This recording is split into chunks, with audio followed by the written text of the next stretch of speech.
बाई नावाची भगवंताची भक्ती तिच्या अरपार होती. अहो त्या भगवंताची त्याने भक्ती करायची आणि भगवंताची भक्ती करत असताना देहभान आपलं विसरून जायची. पण काळानं घात केला हो भगवंता. तुमची सेवा करत असताना सुद्धा गरोदर असताना ती काय झालं, अहो तिचा पती मरण पावला. शोक करिता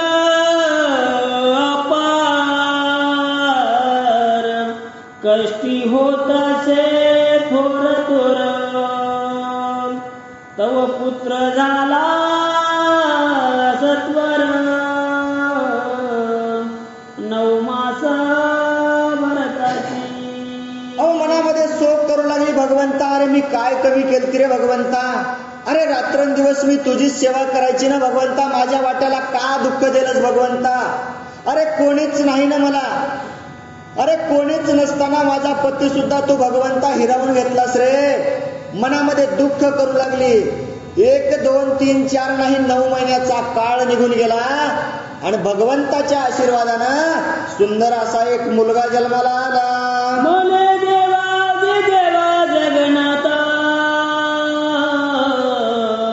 तुझा भक्त तू वाचवी आता. पुत्र दिवस दिवस वाढता,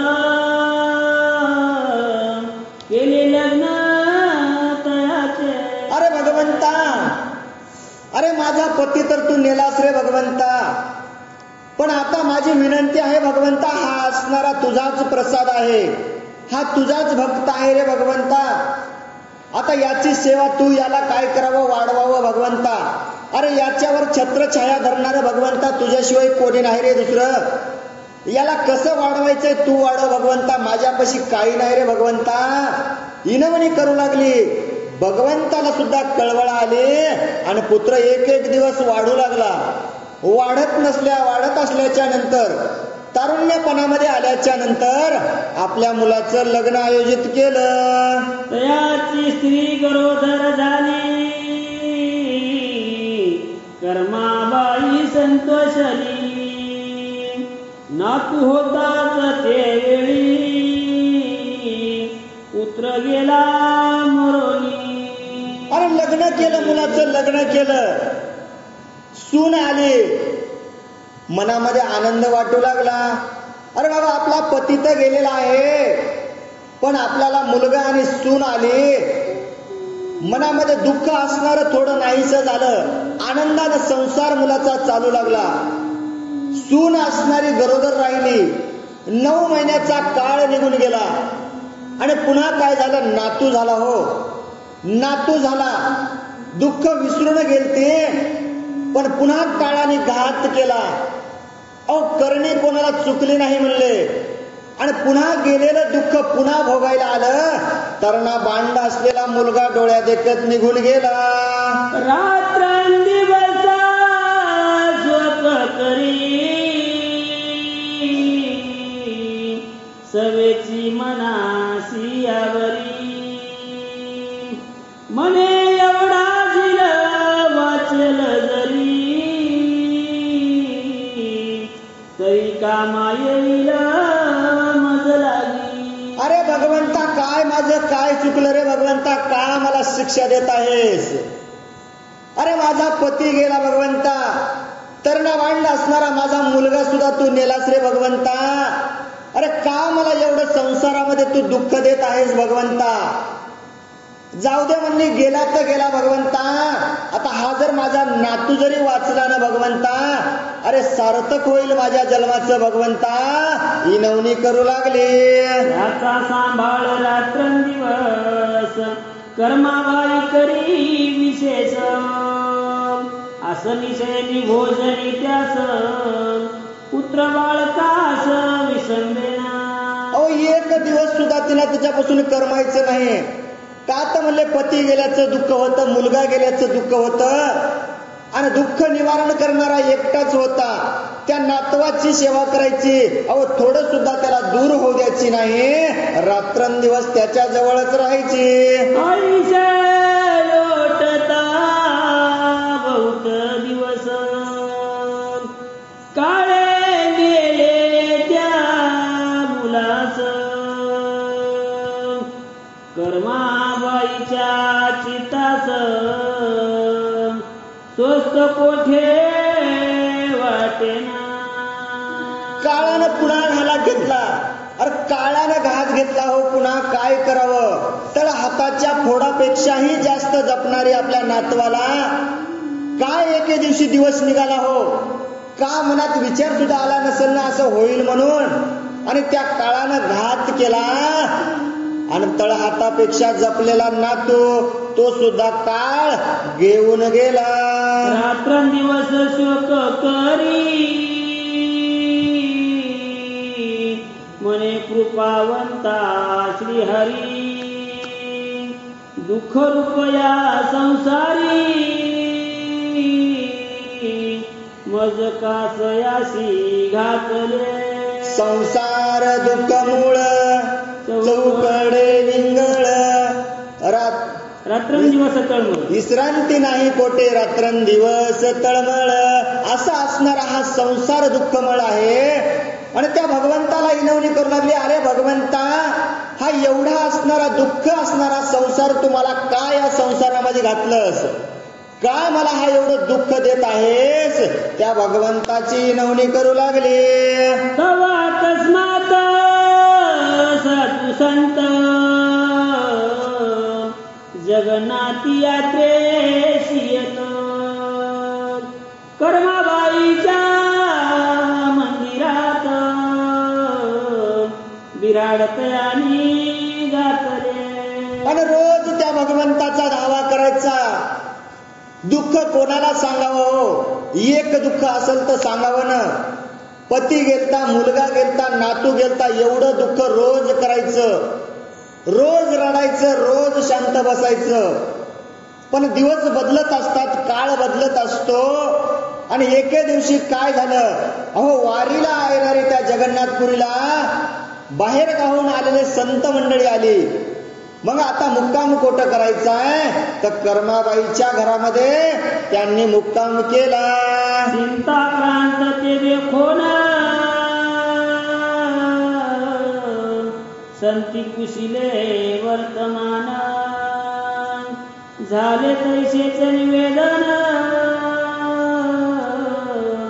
कर्माबाई करीतसे. आणि मग संतांनी पाहिलं कोणाकडे हो, कर्माबाईकडे पाहिलं.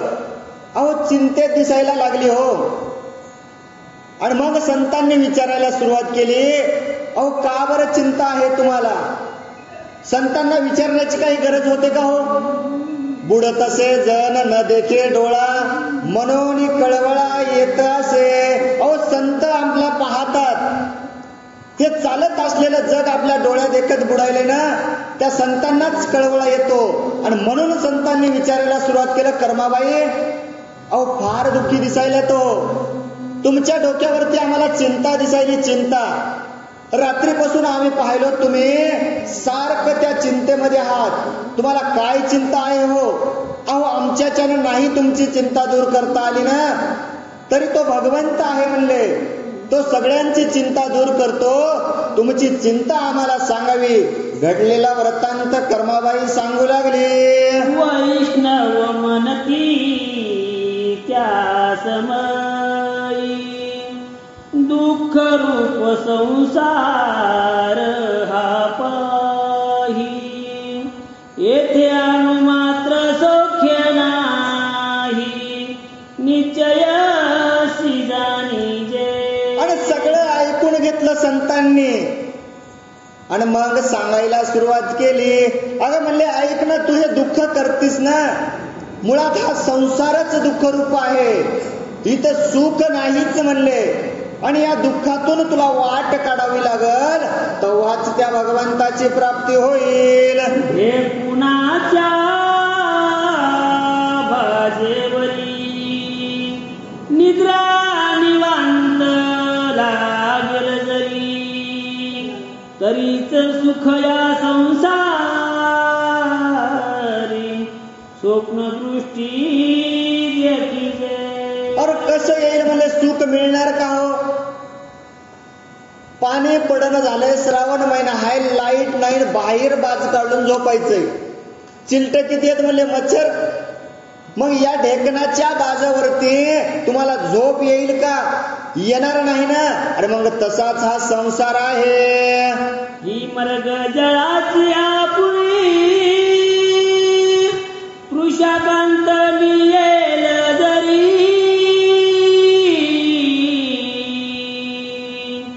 तरीच सुख या संसारी स्वप्न दृष्टी देखी जे. मर्ग जळ म्हणजे सगळं माईक. या संसारामध्ये सगळं माय आहे. मर्ग जळाची अपुरी तृषाकांत निवेल जरी तरीच सुख या संसारी स्वप्न दृष्टी देखी जे. ना तरी विष प्राचिता उदरी आयुष्य विना वाचल जरी तरीच सुख या संसारी स्वप्न दृष्ट देखी जे. स्वप्नात सुद्धा तुला सुख पाहाय नष्टीत पडणार नाही म्हणले. अरे तुला दुःख व्हायलंय ना. आणि दुःख होत असताना तो विषाचा पाला जरी घेतला, विष जरी पेलं ना, तुझं मरणच नसलं तुला दुःख व्यातना भोगाव्याच लागतील ना. तू वाचशील नाच. तसाच हा संसार आहे. ही बधिराशी सांगता कथानक सुख पावेल पुराणिक तरीच संसारी अक्षय सुख स्वप्न दृष्ट देखी जे. हो एखादा बहिरा आहे म्हणले बहिरा आणि रोज पोतीला येऊन बसतो, कीर्तनात येऊन बसतो. मग त्याला किती सुख मिळत असतं रो. काय त्याच्या कानावरती शब्द जातील. अहो सुख मिळणार नाही ना. मग तसाच हा संसार दुःख मूळ आहे. आता सावध होई त्वरित संसार अवघा नाशिवंत ऐसे बोलता वैष्णव भक्त द्रवले चित्तात येचे. अगं आता दुःख करू नको म्हणले. दुःख करण्याची वेळ संपली. आता काय कर. आता सावध व्हावे. आता सावध होऊन ऐक म्हणले. ह्या संसारामध्ये दुःख आहे. हा संसार नाशिवंत आहे ना. तर त्या ठिकाणी महाराज सांगतात की आता तरी पुढे हाची उपदेश नका करू नाश आयुष्याचा. अरे झालेली कथा सोडून दे म्हणले. दुःख झालंय ना, दुःख सोडून दे आणि इथून पुढं काय करायचं संत सांगतात ऐका.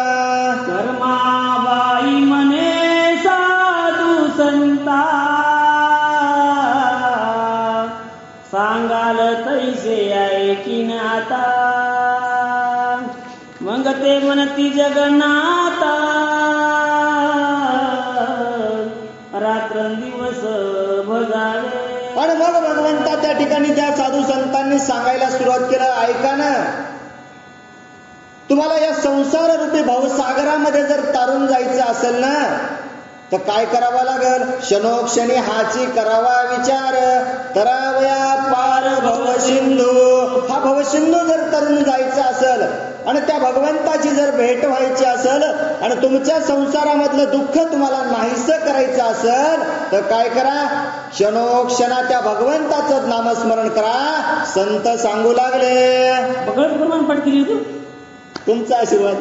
अधिकात तैसा उपदेश साधू सांगती जनास उधारावया प्रतिताच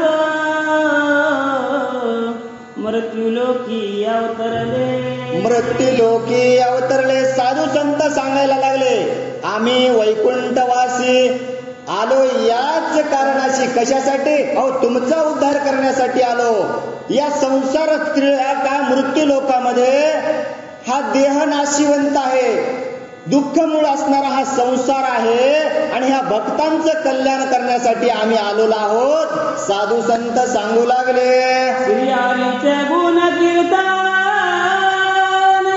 जनासी करावया श्रवण प्रेम सुख द्यावया कारण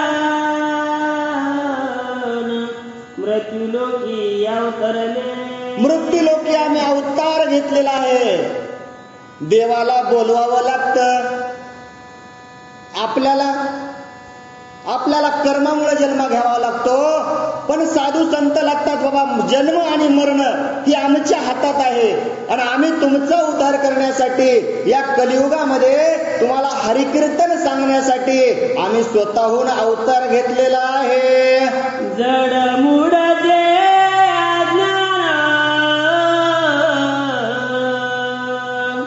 त्याशी सांगावे दिव्य ज्ञान,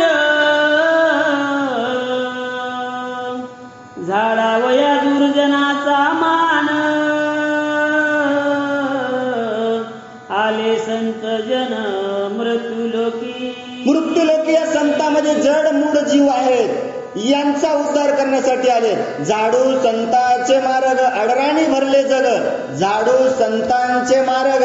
की बाबा या जीवामध्ये तुम्हाला जर त्या भगवंताची प्रार्थना करायची असेल आणि आपल्याला त्या भगवंताकडे जायचं असेल तर मदत कोण पाहिजे? आपल्याला भेट होईल का हो? मार्ग धावून गेले आधी दयानिधी संत ते. आपल्याला भगवंताची जर भेट व्हायची असेल तर मधामध्ये आपल्याला गुरु लागतील ना. गुरु थोर म्हणावा की देव थोर म्हणावा, आधी नमस्कार कोणाशी करावा. आणि माझी या म्हणे गुरु थोर वाटे, का जयाच्या प्रसादे रघुराज भेटे. मग आपल्याला गुरुच अगोदर पाहिजे ना. आणि भगवंताची भेट करण्यासाठीच आम्ही या कलियुगामध्ये अवतार घेतलेला आहे.